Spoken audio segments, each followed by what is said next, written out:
আসসালামু আলাইকুম। আমি রুবি আক্তার ঢাকা থেকে বলছি। আজকের এই ব্লগটি আমার ফার্স্ট ব্লগ। আজকের আমার এই ফার্স্ট ব্লগটি দেখার জন্য মাম রুবি চ্যানেলে আপনাদের সবাইকে স্বাগত জানাই। কাছে এবং দূরে, দেশ এবং দেশের বাইরে যে যেখান থেকে আমার ভিডিওটি দেখছেন, আশা করছি আল্লাহর রহমতে সবাই ভালো আছেন। আমরাও আলহামদুলিল্লাহ ভালো আছি। আজকের ভিডিওটি পঞ্চম রোজার সাহারি রান্না থেকে শুরু করেছি। আমাদের 4 জন ছেলে মেয়ে আছে, 3 মেয়ে ও 1 ছেলে। আমার 4 ছেলে মেয়ের মধ্যে ছেলে সবার ছোট, ওর নাম মোহাম্মদ সাইফ মৃধা। সাহারির জন্য এখানে আমি ভাত বসিয়ে দিতেছি। আজকে ডিম রান্না করব, তাই ডিম সিদ্ধ করে নিতেছি। রমজানে একদিন ডিম, একদিন মাছ আর একদিন মাংস রান্না করি, কারণ প্রতিদিন একরকম খাবার খেতে ভালো লাগে না। বাচ্চাদের ভোর রাত্রে মাছের কাঁটা বেছে খাওয়ার মতো এত সময়ও থাকে না। ডিম ভুনা করা অনেক সহজ, সেজন্য রান্নাটাও তাড়াতাড়ি হয়ে যায়। ডিম ভুনা করার জন্য এখানে আমি পেঁয়াজ, কয়েক টুকরো রসুন, টমেটো একটি মেশিনের সাহায্যে আধ ভাঙা করে নিব। এভাবে আধ ভাঙা করে নিলে ডিম ভুনা করতে খুবই সুবিধা হয় এবং খেতেও কিন্তু অনেকটা ভালো লাগে। এভাবে করে নিয়েছি। এদিকে ভাত বসিয়ে দিয়েছিলাম, ভাত বলক চলে এসেছে। রান্না করতে গিয়ে দেখি আমার অয়েল জারে অয়েল নেই, তো অয়েল এখন রিফিল করে নেব। আপনাদের কার কার সাথে এমন হয় জানি না, আমার সাথে প্রায় এমন হয় যে রান্না করতে গিয়ে দেখি আমার অয়েল জারে অয়েল নেই। তো খুবই তাড়াহুড়ো করতেছি, কারণ রমজান মাসে আসলে ইবাদতও বেশি আর কাজও কিন্তু অনেক বেশি থাকে। সব কিছু মিলিয়ে কাজ করা একটু টাফ হয়ে যায়, তারপরও করে নিতে হয়। তো এদিকে আমি ফ্রাই প্যানের মধ্যে অয়েল দিয়ে দিয়েছি, আর এখানে এখন আমি একটু হলুদ লবণ দিয়ে ডিমটা ভালো করে ভেজে নিব। এতে করে ডিম খেতে খুব ভালো লাগে। আর ডিমগুলো আমি চাইলে গায়ে দাগ কেটে নিতে পারতাম, আমি ছিদ্র ছিদ্র করে নিয়েছি। এখন ওই তেলের মধ্যেই আমি যে মেশিন দিয়ে আধ ভাঙা করে পেঁয়াজ, রসুন এবং টমেটো রেখেছিলাম, ওগুলোই ভালো করে কষিয়ে নেব। তার মধ্যে এক এক করে হলুদের গুঁড়া, মরিচের গুঁড়া, জিরার গুঁড়া, ধনিয়ার গুঁড়া সব কিছু অ্যাড করতে থাকবো। মশলার কাঁচা গন্ধটা চলে গেলে এখানে আমি একটু লবণ দিয়ে দিতেছি আর সামান্য পরিমাণে পানি দিয়েছি। ডিম ভুনা করা আসলে কম বেশি সবাই পারে, বলে দেওয়ার মতো কিছুই নেই। তারপরও আমি যেভাবে করলাম ওটাই আপনাদের সাথে একটু শেয়ার করলাম। এখন এখানে আমি ডিম দিয়ে একটু ভালো করে কষিয়ে নেব। কষানো হয়ে গেলে পরিমাণ মতো পানি দিয়ে ঢাকনা দিয়ে ঢেকে দেব। তো আমার ডিম ভুনা করা কিন্তু হয়ে গিয়েছে। মাশাআল্লাহ, কালারটা খুবই সুন্দর হয়েছে এবং খেতেও কিন্তু অনেক মজা হয়েছিল। শুধু যে ডিম ভুনা দিয়ে খেয়েছি তা না, এর সাথে পাতলা ডাল এবং লাল শাক ভাজি ছিল, ওটা আর ভিডিওতে শেয়ার করা হয়নি।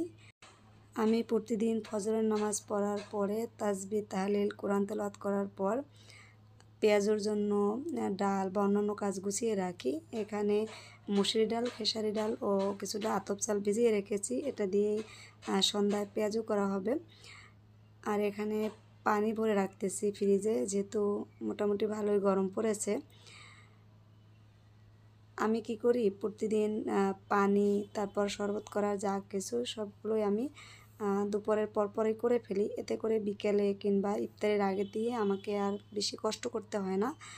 যেহেতু এক হাতে আমাকে সব কাজগুলো করতে হবে, তো একের পর এক গুছিয়ে ধারাবাহিকভাবে না করলে কষ্টটা অনেক বেশি হয়। সেজন্য আমি আগে থেকে একটু একটু করে গুছিয়ে রাখার চেষ্টা করি। আজকের আমার এই ভিডিওটি আমি সাহরি থেকে ইফতার পর্যন্ত যা যা টুকিটাকি কাজ করেছি সবগুলোই আপনাদের সাথে শেয়ার করার চেষ্টা করেছি। তো আজকের এই ভিডিওটি আমার প্রথম, জানি না কেমন হবে। তো আপনাদের কাছে ভালো লাগলে প্লিজ আমার ইউটিউব চ্যানেলটি সাবস্ক্রাইব করে পাশে থাকা বেল আইকনটি অন করে দিবেন। এতে করে আমার দেয়া পরবর্তী ভিডিওর নোটিফিকেশন আপনার কাছে পৌঁছে যাবে। যেহেতু আমি আজকের প্রথম ভিডিও শেয়ার করেছি, ভুল ত্রুটি ক্ষমা সুন্দর দৃষ্টিতে দেখে আমার ভিডিওতে অবশ্যই একটি লাইক দিবেন। আপনার একটি লাইক আমার এই ভিডিওটি আরও অসংখ্য মানুষের কাছে পৌঁছাতে সাহায্য করবে। আপনি যদি ফেসবুক পেজ থেকে আমার ভিডিওটি দেখে থাকেন, আপনি চাইলেই আমার ফেসবুক পেজটি ফলো দিয়ে আমার ফেসবুক পেজের সাথেই থাকতে পারেন। ডাইনিং টেবিলটা একই রকম দেখতে দেখতে আর ভালো লাগতেছিল না, মনে হলো রমজান উপলক্ষে একটু অন্যরকম করে সাজিয়ে দেখি কেমন লাগে। তো আলহামদুলিল্লাহ যা হাতের কাছে ছিল তা দিয়ে একটু সাজিয়ে গুছিয়ে নিলাম। আর গাছ থেকে কয়েকটা ফুল এনে এভাবে বাটিতে পানি দিয়ে ভিজিয়ে রেখেছি, দেখে যাতে একটু শান্তি লাগে এই আর কি। এখন বিছানা গুছিয়ে নিয়েছি। বিছানা গোছালেই আমার কাছে অনেকটা শান্তি লাগে, মনে হয় যে আমার ঘরের সব কাজ শেষ হয়ে গিয়েছে এমনটা লাগে। তো বিছানার উপর যে কাঁথা দেখতে পারতেছেন, আমি প্রায় সময় আমার বিছানার উপর এই কাঁথাটা বিছিয়ে রাখি, কারণ এই কাঁথা আমার মা নিজ হাতে অনেক যত্ন করে আমাকে সেলাই করে দিয়েছিলেন।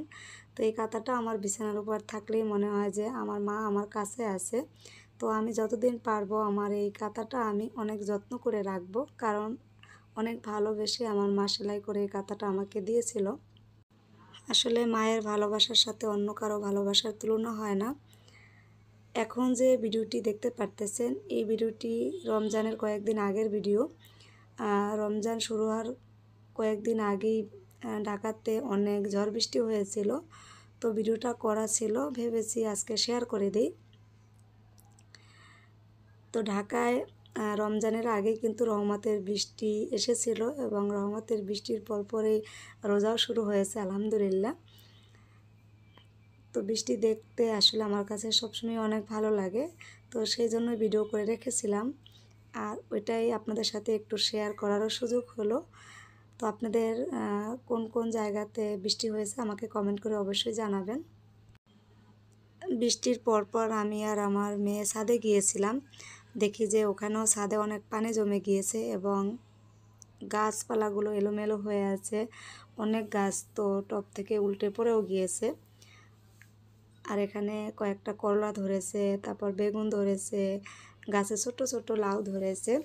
এগুলো দেখে সত্যিই আমার কাছে অনেক বেশি ভালো লেগেছে, কারণ আমি গাছ লাগাতে সবসময়ই ভালোবাসি। হয়তোবা এখন আস্তে আস্তে আপনাদের সাথেও ভিডিওতে শেয়ার করা হবে, আপনারা দেখতে পারবেন।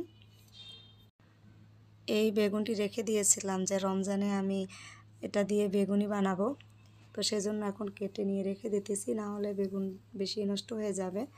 এদিকে মিষ্টি কুমড়া গাছও আলহামদুলিল্লাহ খুব ভালো হয়েছে। ছাদেও যে গাছ লাগালে যত্ন করলে এতেও কিন্তু ফল পাওয়া যায়। এই যে বলেছিলাম যে লাউতে ছোট ছোট লাউ ধরেছে, এগুলো পরবর্তীতে আপনাদের সাথে শেয়ার করব যে কতটুকু হলো বাকি। মেয়েকে বললাম যে কয়েকটা লাউ পাতা কেটে নাও, এটা দিয়েও কিছু একটা করা যাবে। আসলে ছাদে এসেছি, এখন আর বাসায় যেতেই মনে চায় না।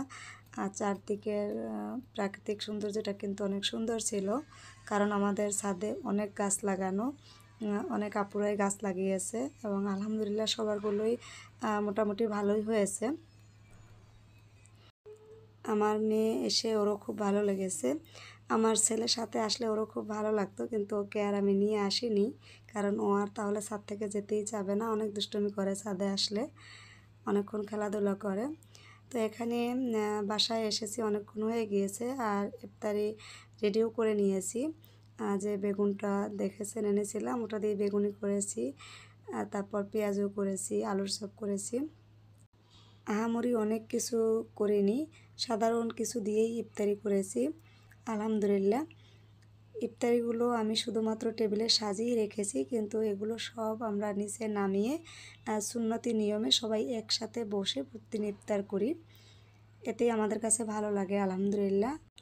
আমার ছেলে এখানে বসে বসে দেখতেছে ওর কাছে সব থেকে কোন ইফতারিটা বেশি ভালো লাগে, কোনটা খেলে ওর কাছে ভালো লাগবে।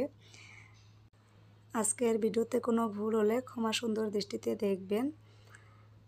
আমার বাচ্চাদের সাথে কাটানো পবিত্র রমজান মাসের সুন্দর একটি দিনের সুন্দর কিছু মুহূর্ত আপনাদেরকে উপহার দিয়ে আজকের ভিডিওটি এখানেই শেষ করতেছি। দেখা হবে পরবর্তী ভিডিওতে, ততদিন সবাই ভালো থাকেন, সুস্থ থাকেন। আল্লাহ।